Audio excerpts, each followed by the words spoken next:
it's time for our meeting, so let's gather our seats, and I'll call this meeting of the Newark City Council Finance Committee to order. Members present are Mrs. Floyd, Mr. Marmee, Mr. Bubb, Mr. Costa, and myself. We do have two pieces of legislation on our agenda. Before we get to our agenda, I just want to remind members and our audience that there is an open house at the Community Gardens this evening, and it goes from 6 to 8 o'clock. And so just want to remind folks that you're welcome to attend that activity, which we got a notice on. But our first piece of legislation is to consider resolution number 14-58, appropriating monies for the current expenses of the municipal corporation. And I see Director Rhodes is at the podium. Hi, Mr. Chair. We unfortunately had a theft of the fountain at the cemetery. It's the spray fountain. Somebody swam in the pond and decided to take that home with them. We received a check for $4,813, and I'd like to appropriate it back into the two accounts it came from. The one account, we took the $1,000 from a non-health insurance account. That was the deductible. That's where we're breaking it that way. I'll make a motion. Motion by Mr. Bubb. Second, Mr. Costa. Any questions from the committee? How big of a fountain was this?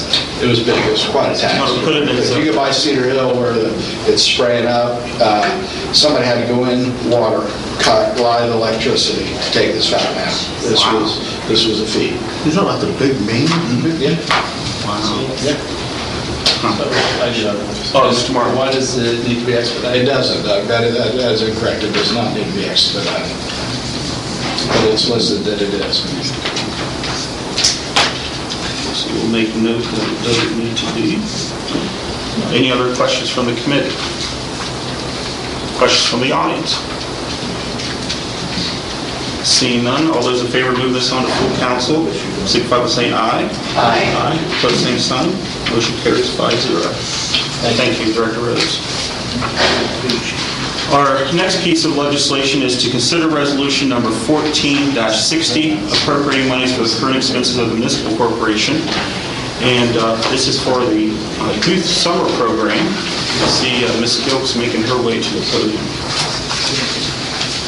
We have summer youth employed by the city, and this piece of legislation is to reimburse the different divisions that participated in this.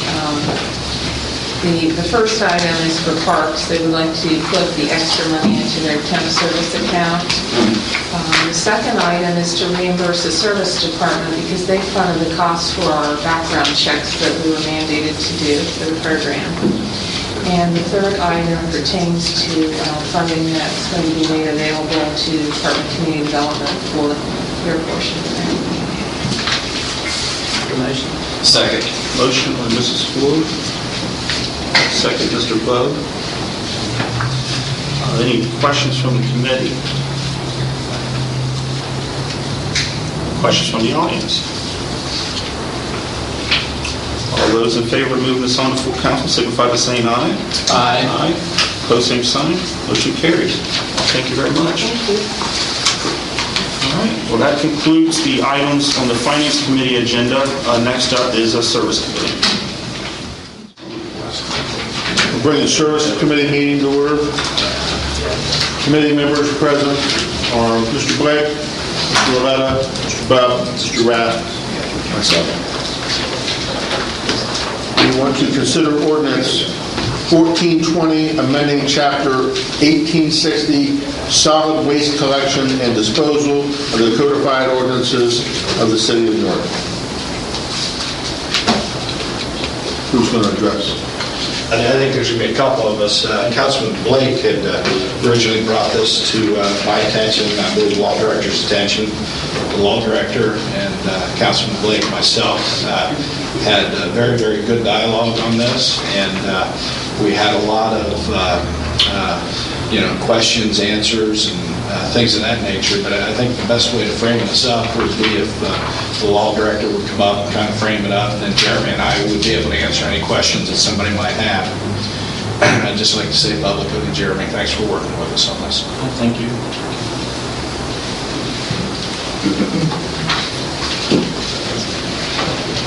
Well, Mr. Chairman, I guess in the interest of time, I'm going to just kind of take what appears to be a large piece of legislation and kind of break it down into a few bullet points to make it a little easier to digest. Several of the points, the changes that are in here are all capitalized. You'll see those are all additions. There are a few deletions. The only deletions are because what's capitalized there is a substitute for an existing provision of the ordinance.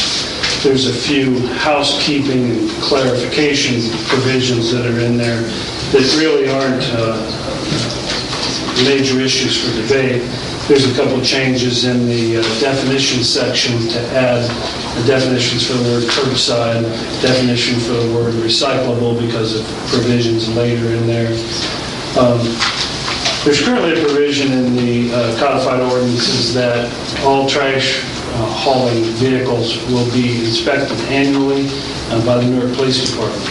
Years ago, that was a feasible option when they had in-house mechanics who did their own work on the vehicles and had a garage there at Newark PD.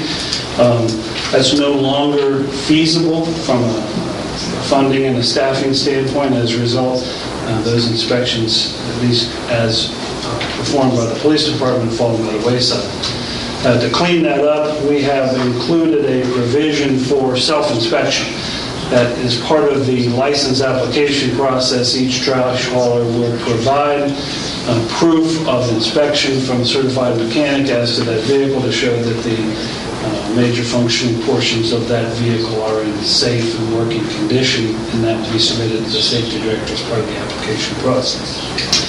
Also, as part of that application process is a new provision with regard to showing proof of optional recycling services, the availability to the client of optional recycling services.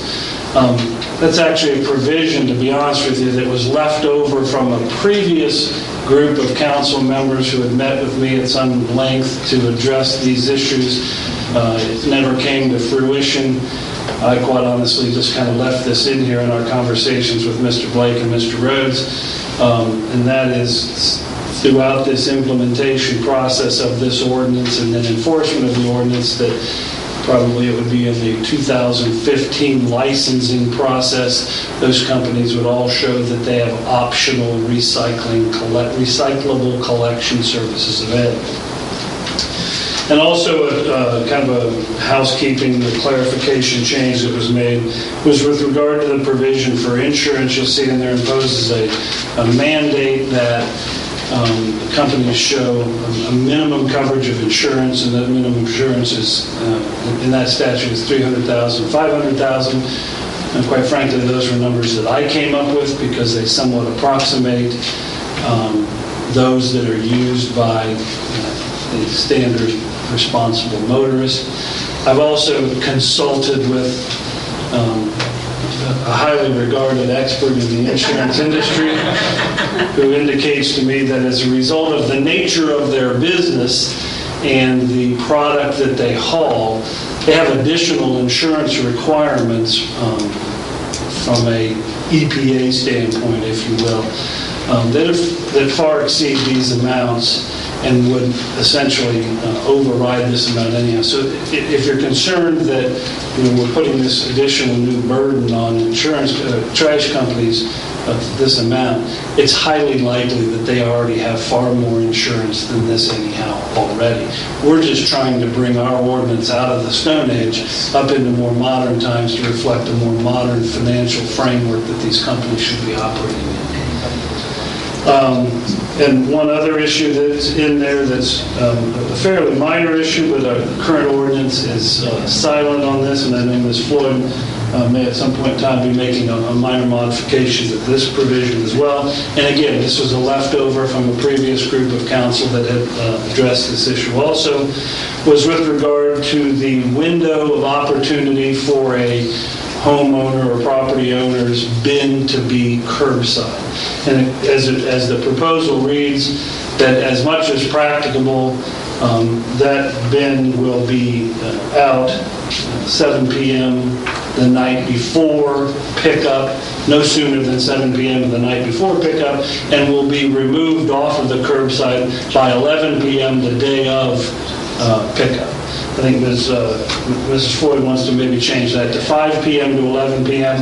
I've suggested to Mrs. Floyd, and I'll suggest to the members of the committee, that if there are going to be tweaks on, whether it's the insurance number, the hour of pickup, or things like that, perhaps we should wait until this comes to council, put them all together, and do the amendments that we need to make on the floor of council, as opposed to, kind of hit and miss here at committee. I think Mrs. Floyd wants to change that from 5 p.m. of the day before to 11 p.m. of the day of, so that we don't have people who are storing their bins curbside 24/7. Those are kind of the minor issues, and they're all subject to debate, obviously, but they're not the principal gist of this legislation. The principal gist of the legislation is a whole new section you'll find in there that is section .041, 1860.041. If you look at 1860.04, which is the existing provision, it says now that, and I'm just going to say owners, landlords, tenants. There's a whole bunch of words in there that cover every nature and color of a type of person that might live in a residence in the city of Newark, but I'll just call them owners, landlords, and tenants. It says in there that anybody who's an owner, landlord, and tenant will properly dispose of their solid waste. Period. Doesn't say how or when or anything. 041 is added to this section to clarify that will say, because you are already obligated to dispose of your solid waste, we're going to impose upon you an obligation that you have a contract with a solid waste collection company, a trash hauler, for the collection of that solid waste. And that upon request from the service or the safety director, you'll show proof of that contract. Now, I don't have a written contract with my trash hauler, but I get a bill every 30 days and I pay that bill. And if I got that request from the safety director, I would come in, show him my bill, show him my canceled check, and that would be proof that I have trash hauling services at my residence. .041 is essentially doing that. Either the property owner, the landlord, or the tenant. One or the other, doesn't matter who. You guys figure it out amongst yourselves. One of you will contract with a licensed trash hauling service to provide that trash hauling, not just your brother-in-law or some dude. You'll have a trash hauler. What if it's your son? We get that a lot. What if it's your son? Well, he's a licensed trash hauler. So that's the principal purpose of that provision. It applies only, and you'll see in there, to units of 4 residential units or less. The reason for that is because units that are in our solid waste ordinance now that are 5 or more units are covered under the commercial provisions of the code in a different section. They already have the mandate with regard to contracting services, the types of bin, etc., on a much different scale. It was simply that our ordinance on units the number of 4 units and less was silent as to this obligation. That's why it's 4 units or less. And then the other major provision that was added in here, and this is kind of hard to describe other than to say, if at any point in time the property owner, the owner, tenant, or landlord breaches that contract, fails to pay for that trash hauling service, and as a result relieves that trash hauling company of its obligation to come pick up the trash. As it currently stands right now, that's it. End of discussion. Bin can stay there. Nothing happens. This provision is added to say if that happens, if the property owner breaches the contract, the trash hauling service is no longer contractually obligated to provide that service because of that non-payment. The trash hauling service will nonetheless make one last pickup at that house to gather all of the solid waste that is accumulated and will remove the bin from that location and take it away. purpose there being is that psychologically that bin is a magnet for solid waste, even if it's full and overflowing and buried in trash bags.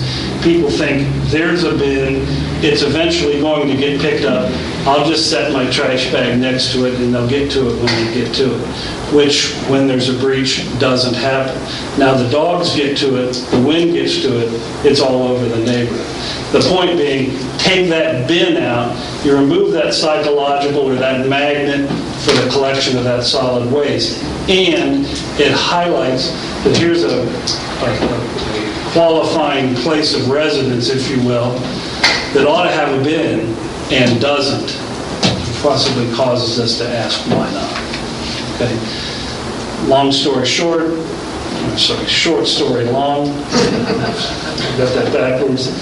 Your major issues are the mandatory contract with the trash hauler, the mandatory pickup of the bin after seven days after the contract is breached, and then there's these additional clarification issues with regard to the inspections, the recycling, the proof of insurance, and the limited window for the bin to be on the curb. Any questions? Mr. Chairman.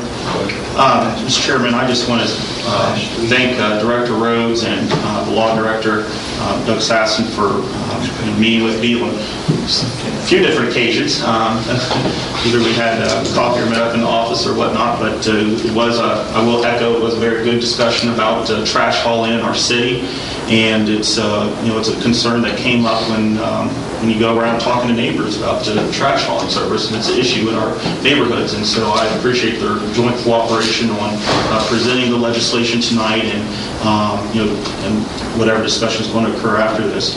And I just want to echo again that the goal is, the message that we want to have is that it's here in the city of Newark, we want people to have trash service.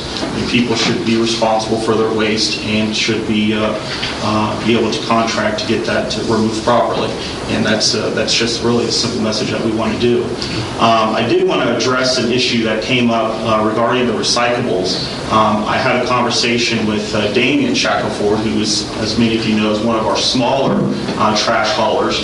And because right now he does not provide recycling as a part of his services, but as we know, if we adopt this will become an option for those trash haulers to provide that service. He said that within a reasonable time frame that he will be able to provide recycling as an option to his customers. So that does sort of, I talked to him about 5 o'clock this afternoon, so he did express that to me over the telephone. So if that was a concern to folks, then I did want to say that. I didn't talk to your son, Don, but so we don't know about that answer. I'm sure you will find that out soon. Oh, you're okay with that? They offer that now. They offer recycling. Okay, so right now then all the major trash haulers can waste away and then provide recycling, and then Shackelford will within a reasonable amount of time. So with that, I'll just let people ask questions if they wish. But thank you again, Director Rhodes, and thank you, Mr. Sasson. Any other questions for the committee? I'll make a motion. Motion, Brad. Have a second? I'll second. Mr. Brown. Any questions from the audience? Mrs. Floyd. I just want to make a comment on what Mr. Sasson says, and I just mentioned it to him earlier tonight. I've read over this a number of times, and the more I looked at, I'm on the 4th page, it's 1860.03, number 9. And it says, to the extent practical, each container shall be placed at curbside no sooner than 7 p.m. the day before the scheduled collection. It shall be removed from curbside as soon as practical, or before 11 p.m. of the day of collection. And I would like to, when this comes to full council, make that 5 o'clock on the day before, just because in the wintertime, it's dark at 7 o'clock. When you get to December, January, and parts of February, it's dark at 7 o'clock. And I would not like somebody, particularly some of our elderly citizens or people like me who have very dark driveways, have to try to pull their trash down the driveway when it's, so I will be making that motion, that amendment when it comes to full council. Thank you. Thank you, Mr. Brown. Mr. Rath, did you? Yeah, I had a question about the trash company, the trash hauler, picking up the bin after the contract is severed due to lack of payment. But do we have any provisions about picking up the bin when the contract is voluntarily severed?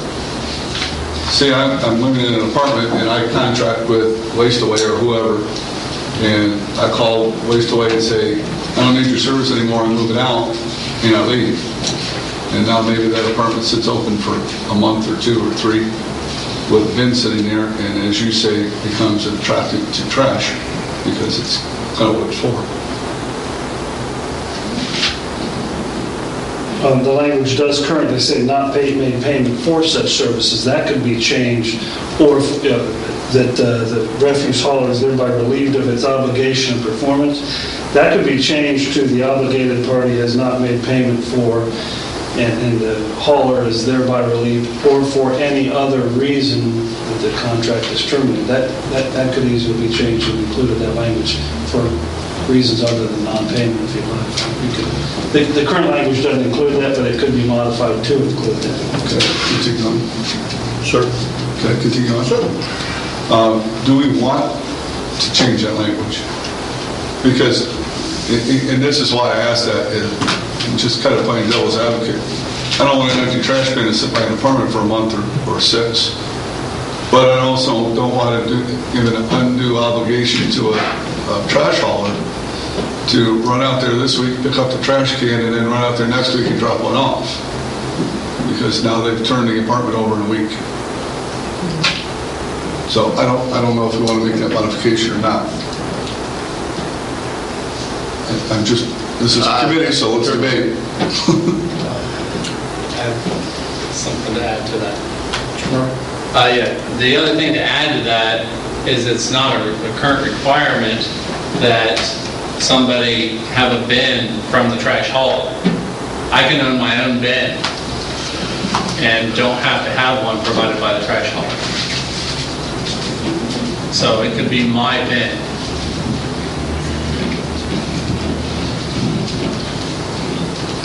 I know on our part, we've had a situation where we have changed trash companies, and the trash company that we had before, I must have made a half dozen phone calls to get them to come pick up their bin, because all of a sudden I've got 2 different ones of 2 different companies, and now I've got 2 trash bins sitting in the parking lot that people can add their gifts to. The other question for me, I don't know if I'm asking Mr. Blake or Mr. Sasson or both of you, if indeed the bin is picked up and now we're assuming that there's no one hauling trash, and so the trash starts to pile up in the front yard, on the curb, wherever, I'm assuming then that becomes a property maintenance issue, and then we take the whole process of giving them, is it 24 or 48 hours, whichever one that is, to come pick it up. And so then, and one thing I noticed, Mr. Sasson, was you were talking about the tenant, the owner, the landlord. At a certain point, that problem is going to become an issue of the owner. At a certain, I guess you'd call it trash due process, it's going to become an issue back to the owner anyhow, as far as either paying the bill or hauling the trash or having a lien put on the property. Am I correct in that? That is correct. That issue was discussed at some length amongst the 3 of us, and essentially this provision was designed to recognize that the property maintenance code kind of addresses this problem of collecting and then blowing debris at the end of the pipeline. Is there some way that we can kind of forestall that problem here at the beginning of the pipeline so it doesn't become a property maintenance issue in the first place? And that's what this provision for mandating the contract was, and also the provision for the removal of the bin. Mr. Marmon is correct. There is not a mandate that in this provision that the trash hauler provide a bin. I can provide my own bin. There are provisions in here as to what that bin has to look like and what it has to be able to do. It has to have a lid, etc. But it can be mine. But I think in response to the concern, Mr. Marmon, that you raised, that if we get to this point, obviously the trash hauler doesn't have an obligation to remove the bin. Our concern for that magnet, if you will, that psychological magnet for the trash is not alleviated, but I'm not sure how we draft a provision to address that. If a property owner is providing their own bin, they stop paying for the trash hauler, I'm not sure how we can draft a provision to address that bin being left. In fact, I don't think there is a way to do it. I'm open to suggestion, but I've not been able to come up with any ideas on my own. And Mr. Rath, with regard to your proposal, we could certainly put that change in there fairly easily if people on council wish for us to do that. It certainly makes sense that if the contract is breached or terminated for any reason, friendly or unfriendly, the problem remains the same and the bin ought to be picked up. So I'll draft some proposed language for that amendment as well. And again, I'm not sure that we want to do that. That for one, puts a burden on the trash company, and for two, I think takes away a market edge on the trash company. Well, that's So I don't for know the if we 10 want of to you to debate. I'll give you the language to argue about. You guys can do the argument. All right. Mayor Hall? I've just addressed, I think if you own your bin and you live there, then you've got an obligation to bring it in after 11 p.m. or, after the right hour time, I guess. Yeah. And if you move, you'll take it with you. But you're talking about not owning the bin, but I'm just saying on owning the bin, I wasn't sure. You have to address that. It seemed like, it's not, you're not going to move and leave your bin, I guess is what I'm going to say. So it's not going to be occupied. You would think. Yeah, good hope. Well, And, I mean, I appreciate what Director Sasson has done as far as putting the language together. I think we may want to talk to a couple of the haulers because, and the reason why is 7 days after payment has not been made, most of them go longer than that, give kind of a grace period. They'll pick up for a couple weeks without any payment. And I know that most of them do that, especially when it's a 90-day period that they're billing for. And so I would just say that we ought to listen to what they have to say as far as, or word it in a fashion where 7 days after they've terminated their services. Well, and if I can just clarify Or that. did you already do that? I think what my intention with this language was, where it says, and the refuse hauler is thereby relieved of its obligation of performance. Okay. That's not 7 days after the bin, or when the bill was due. That's 7 days after the trash hauler has now made the business decision that I no longer have to pick this trash up. What they've been doing is just not coming back. Right. We're asking them to make, after they make that business decision, come not 7 days, but within 7 days of that business decision, come back and make that last. And Mr. Saxon, I mean, while you're still here, when they come and make that final pickup, are you assuming they're going to pick up everything not only in the bin, but everything that has gathered all the way around the bin? Or, Well, I am, and to be perfectly honest with you, with Mike's, and I know that Mr. Blake and Mr. Rhodes have had pretty extensive discussions with the trash hauling companies, and I have as a result of about a 2-year process that we had here on this particular issue. That's a fairly safe bet with the haulers that we have here, that they're not going to rake your yard, but if your bin is surrounded by bags of trash and piled over with bags of trash, they're going to pick it up. Okay. They're pretty responsible. Now I can't guarantee that, but and Mr. Blake may correct me if I'm wrong, but that's certainly the impression we've always gotten. Mr. Chair. No, I would agree with that, but I just wanted to make the point about either it's be the time to which Ms. Floyd mentioned or some of these other issues related to the days of when a haul would be picked up. We also got to keep in mind that the enforcement of this will be complaint driven.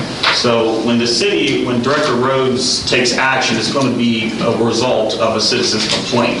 So, once someone starts complaining, that's when the enforcement will kick in. So it's not like we want to have someone go around and look at how many days is this canceled and that canceled. So.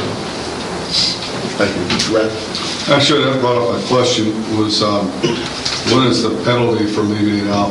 If my trash is to be picked up on Thursday and I leave my trash bin out past 11 p.m. on Thursday, what is the penalty for that? Or if I bring it out before 7 p.m. or 5 p.m. the day before, for whatever reason, how am I being penalized on that? And then two, I'm going to like to get Mr. Spurgeon's thoughts on how property maintenance, our property maintenance code is affected by this, if it is at all. So who wants to address the first question? Or do we have a penalty? We don't have a penalty. The first question, and frankly, this may highlight an oversight on my part. You can look at the penalty section of 1860.99, which breaks down a variety of different sections that, if violated, will result in the following. The provision with regard to the bin is a new provision.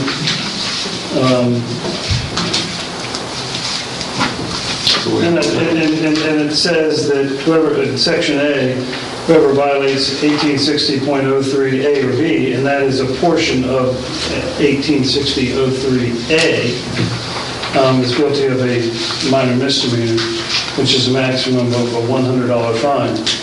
And some of these other provisions address subsequent offenses, enhanced penalties. That one does not, but it's essentially a $100 fine. It is a criminal offense. It's a minor misdemeanor, but it's a maximum of $100 fine.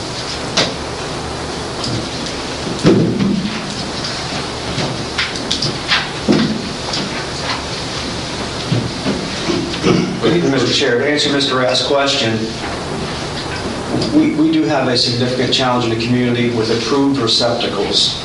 It is a common practice to put the dumpster and a bunch of stuff around it.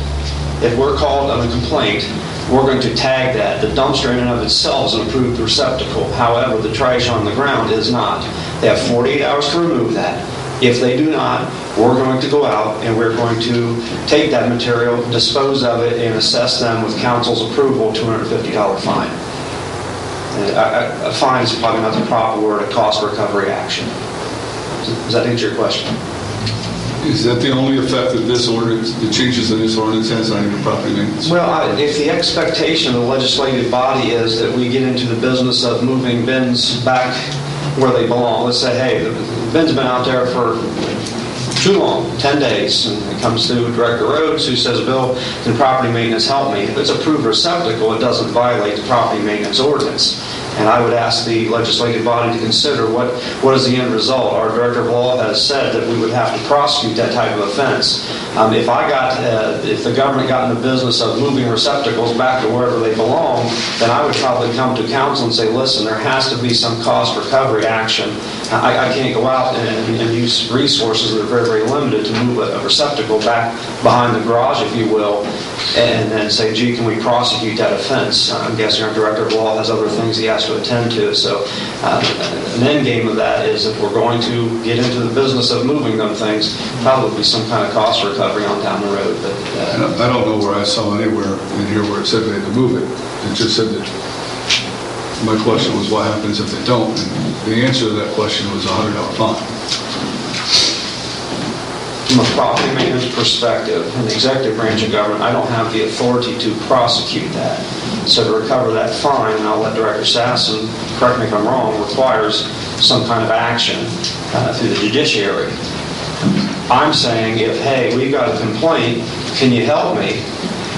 Okay, but again, what can you do? Well, I can send somebody out to move the dumpster back to where it belongs under this ordinance. But if I get into the business of that, sending Joe and George out there every time we turn around, I think we need to consider as a community what's a reasonable. Just like trash, we can prosecute trash, but the more effective thing for me to do is ask council to shorten the time and allow me to assess a cost recovery. That modifies the behavior, I believe, much more effectively than trying to have a judge hear something of that nature. Mr. Sasson has something to add. Thank you, Dr. Spurgeon. Just to follow up on Mr. Spurgeon's comments, I don't think it's anybody's objective in this process to criminalize anyone's behavior. I think the major provisions were simply to impose obligations on the trash haulers and on either property owners or tenants to address this accumulating trash problem at the beginning of the pipeline rather than at the end. And there have been consultations with landlords groups tenants groups, and trash hauling companies to address those various concerns as it relates to that issue. This particular issue with regard to the timing of the bin going to and from the curb is kind of an ancillary issue, but I'm also aware of the problem that you have sometime with unanticipated consequences, one of which might be the criminalization of leaving your bin curbside for too long, which was clearly no one's intent. And I can tell you that there's not a whole lot of desire on the part of my office to prosecute those cases, and I guarantee you there won't be a whole lot of interest on the part of the judges to hear those cases. I think it's a valuable provision in here for nothing else than an educational standpoint, so that if that becomes problematic, a representative of the city can go to that offending location and say, by the way, did you know we have an ordinance here, and that if it's not complied with, there's a potential penalty. We've got a great education moment there, which solves 99% of those problems. So I see this as more an educational than it will be as an enforcement. It's there as an enforcement, but trust me, we're not chomping at the bit to take those cases to court. Any other questions from the committee? Any other questions from the audience or comments? Mr. Guthrie?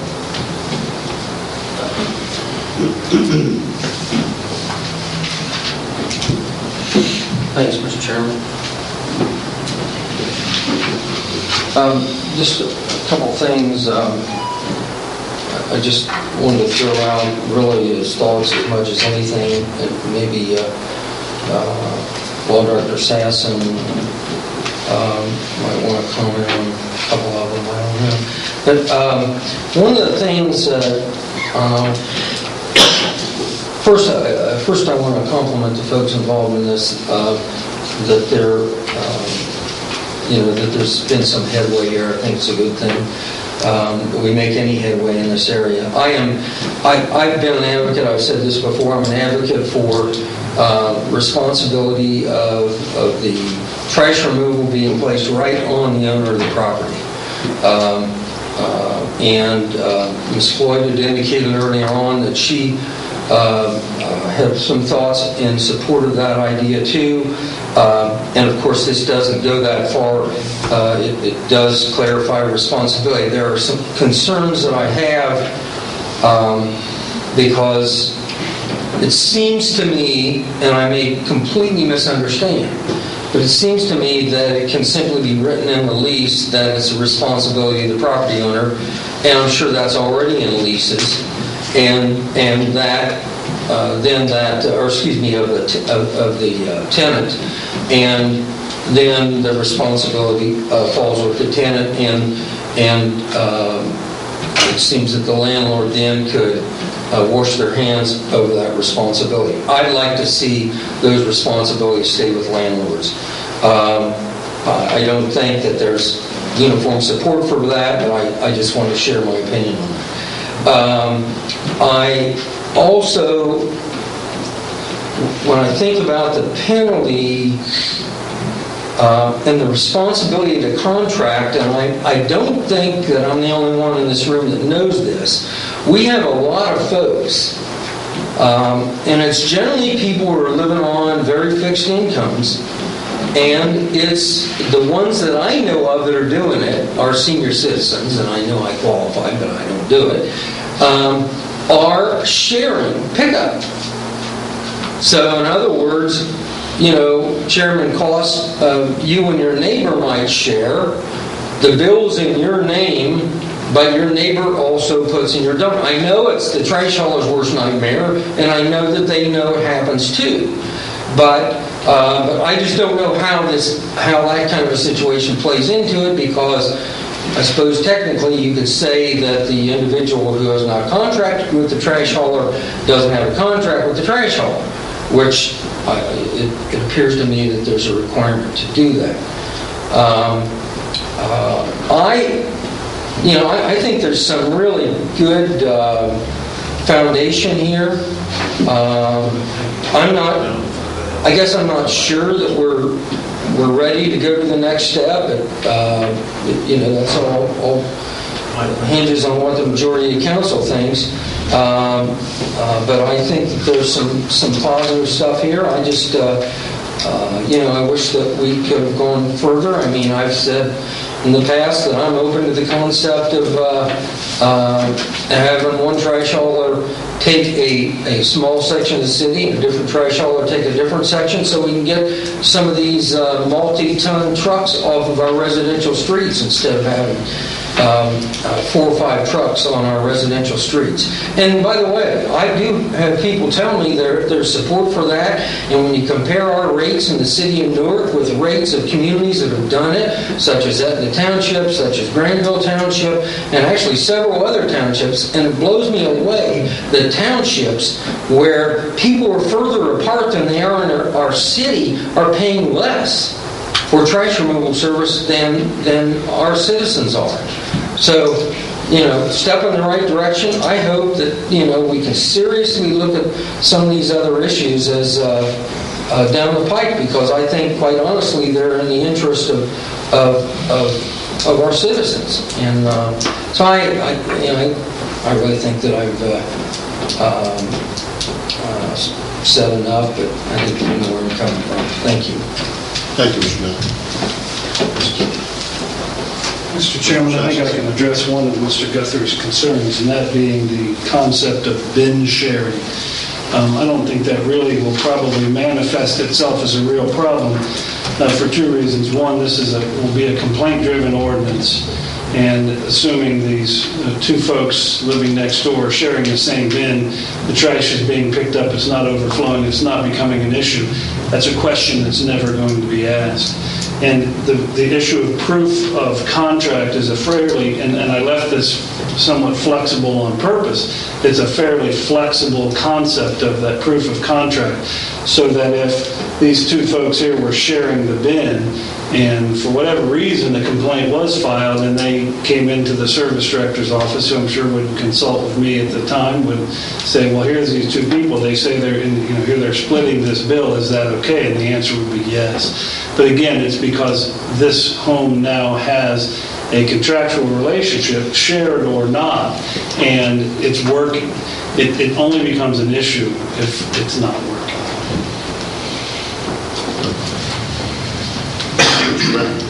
I'll kind of echo what Mr. Guthrie said, and I've had complaints. In fact, it's funny that we're talking about this today, because just a week ago I had somebody knock on my door and they were complaining about rates.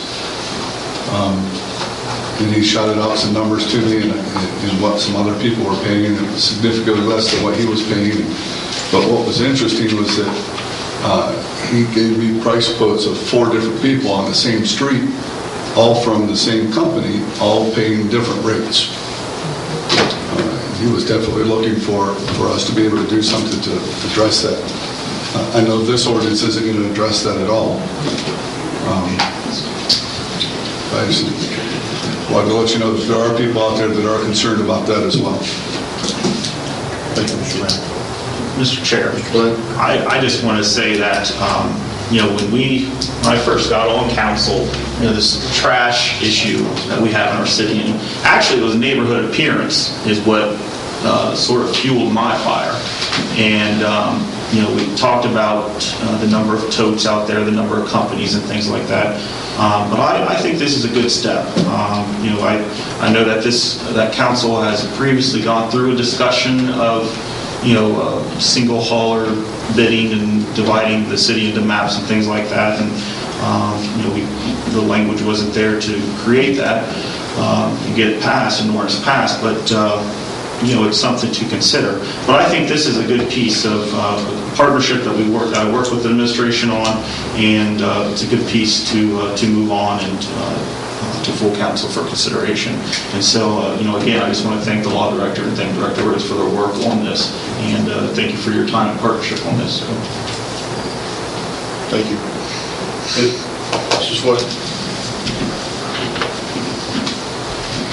I just want to say that I agree with some of the things Mr. Guthrie said, but I also agree with what Mr. Blake just said. This is like most government, compromise. I mean, it's a first step.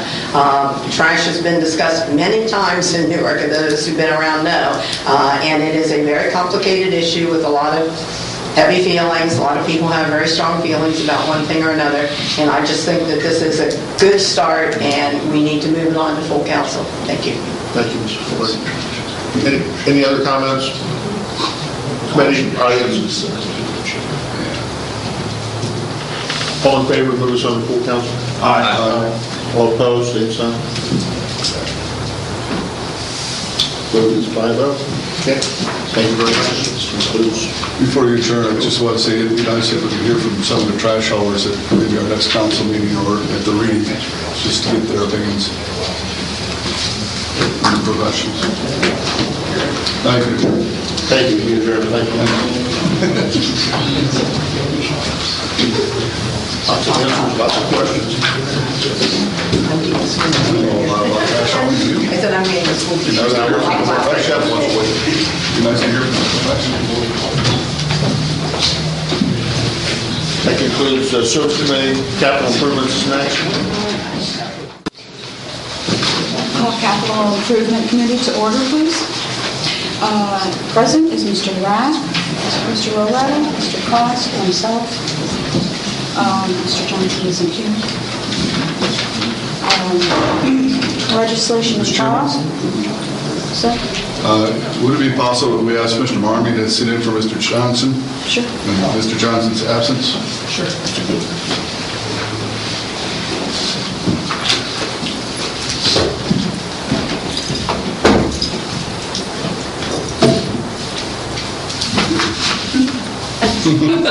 Mr. Marmee?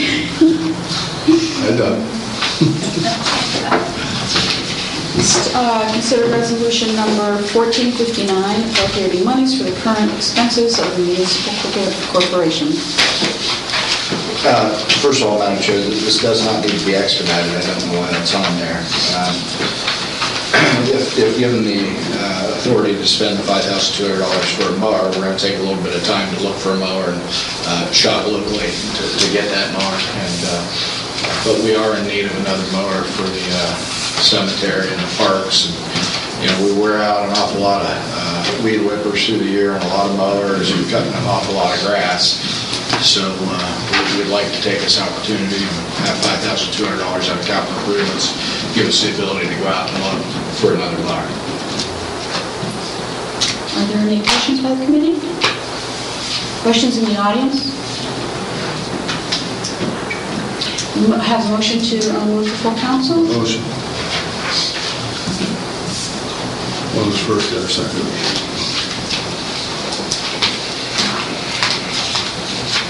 Are there any other questions? So, all in favor, say aye. Aye. Those opposed, same sign. So it's passes 5-0. Thank you. Thank you.